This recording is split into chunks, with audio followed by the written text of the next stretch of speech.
السلام علیکم ناظرین، آج ہم ایک دلچسپ ٹاپک پہ بات کریں گے اور یہ ٹاپک ہے چائے اور کافی اور کیفین کے زیادہ استعمال کے بارے میں۔ عام طور پہ ہم سب لوگ چائے کافی کا استعمال تو ہماری زندگی میں ہوتا ہی ہے، لیکن آج خاص طور پہ ہم ان لوگوں کے بارے میں بات کریں گے جن کی چائے اور کافی ایک کپ سے زیادہ انٹیک ہے دن میں۔ ہم دیکھتے ہیں کہ ایشین کنٹریز میں چائے کا استعمال زیادہ ہے، جبکہ ویسٹرن کنٹریز میں کافی زیادہ استعمال کی جاتی ہے۔ اصل میں مین انگریڈینٹ زیادہ کنسیڈریبل ہے جو کہ کیفین ہے، اور کیفین چائے کافی کے علاوہ چاکلیٹ اور 60 کے قریب غذائی اجزاء میں پایا جاتا ہے۔ اس کی ضرورت اس لیے پیش آئی کہ ہم عام طور پہ چائے اور کافی کو بہت بے ضرر سمجھتے ہیں اور اس کے رسک فیکٹرز پہ نظر نہیں رکھتے، تو میں نے سوچا کیوں نہ آج اس کے اوپر ایک ویڈیو بنا لی جائے، اور اس سے پیشنٹ بھی مستفید ہو سکتے ہیں اور عام لوگوں کو بھی چائے کافی اور کیفین کے رسک فیکٹر کے بارے میں معلومات مل جائیں گی۔ تو سب سے پہلا جو رسک فیکٹر ہے وہ ہے ریسٹ لیسنس۔ چائے کافی یا جو بھی ہم کیفین والی غذا استعمال کرتے ہیں، اگر وہ ایک خاص حد سے زیادہ ہے تو وہ آپ کو جسمانی یا ذہنی بے چینی کا باعث بن سکتی ہے۔ اگر بچے چاکلیٹ زیادہ استعمال کرتے ہیں تو ان میں آپ دیکھیں گے کہ ہائپر ایکٹیویٹی کا ایلیمنٹ بڑھ جائے گا، اور اس کی وجہ کیفین کا زیادہ استعمال بھی ہو سکتا ہے۔ دوسرا رسک فیکٹر ہے انسومنیا، یعنی بے خوابی۔ جب آپ کیفین کا زیادہ استعمال کرتے ہیں، چاہے وہ کسی بھی شکل میں ہے، چائے کافی یا کسی ایسی اور غذا کے بعض بیوریجز میں بھی کیفین پائی جاتی ہے، تو اس سے ہوتا یہ ہے کہ یہ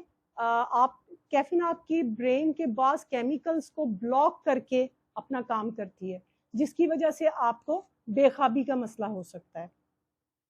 تیسرا رسک فیکٹر ہے اسٹمک السرز۔ کیفین کا زیادہ استعمال ہمارے اسٹمک کے ایک ہارمون گیسٹرین کو انکریز کرتا ہے، جس کی وجہ سے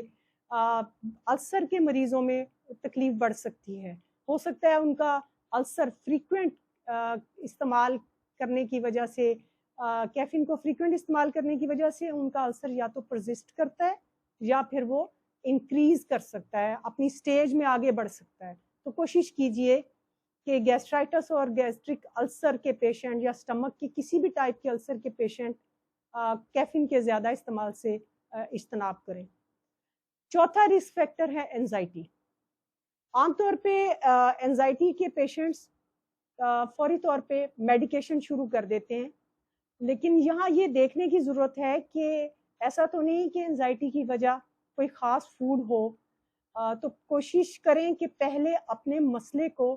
فگر آؤٹ ضرور کر لیں، تاکہ پھر آپ اس خاص فیکٹر پہ کام کر سکیں، اور ہو سکتا ہے کہ میڈیکیشن کے بغیر آپ کا مسئلہ ٹھیک ہو جائے۔ تو اینزائٹی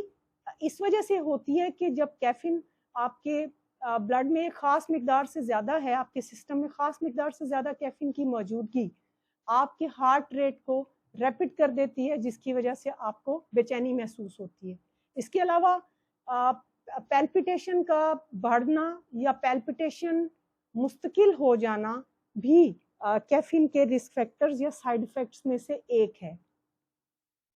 پانچواں رسک فیکٹر ہے ہائپر ٹینشن۔ ہم دیکھتے ہیں کہ بلڈ پریشر بہت ہی کامن ہے، اور عام طور پہ بلڈ پریشر کے پیشنٹس کھانے کی چیزوں پہ اتنا غور نہیں کرتے، لیکن میڈیکیشن جو ہے اس کی پوٹینسی کو بڑھاتے جاتے ہیں یا میڈیسن چینج کرتے رہتے ہیں۔ تو ان کو بھی یہ دیکھنے کی ضرورت ہے کہ ہائپر ٹینشن کی وجہ کیفین کا زیادہ استعمال تو نہیں، کیونکہ کیفین آپ کے سینٹرل نروس سسٹم کو ٹیمپرریلی آپ کو اس کو بہت زیادہ انکریز کرتا ہے، آپ کا میٹابولزم تیز ہو جاتا ہے، اور سم ٹائمز ہائپر ٹینشن کے پیشنٹس میں بی پی بڑھ سکتا ہے، اور اس کا مستقل ہو جانا بھی کسی نہ کسی ایسی ہی غذا کی طرف بھی اشارہ ہو سکتا ہے۔ چھٹا رسک فیکٹر ہے ڈیزینس یا فٹیگ۔ جب آپ کیفین کا استعمال زیادہ کرتے ہیں، چائے یا کافی مستقل لیتے رہتے ہیں زیادہ مقدار میں، تو یہ آپ کے سسٹم میں کچھ دیر رہتے ہیں اس کا اثر، آپ بہت اچھا فیل کرتے ہیں، آپ ایکٹیو فیل کرتے ہیں، حشاش پشاش ہو جاتے ہیں، لیکن ہوتا یہ ہے کہ کچھ گھنٹوں کے بعد جب کیفین آپ کے سسٹم سے نکل جاتی ہے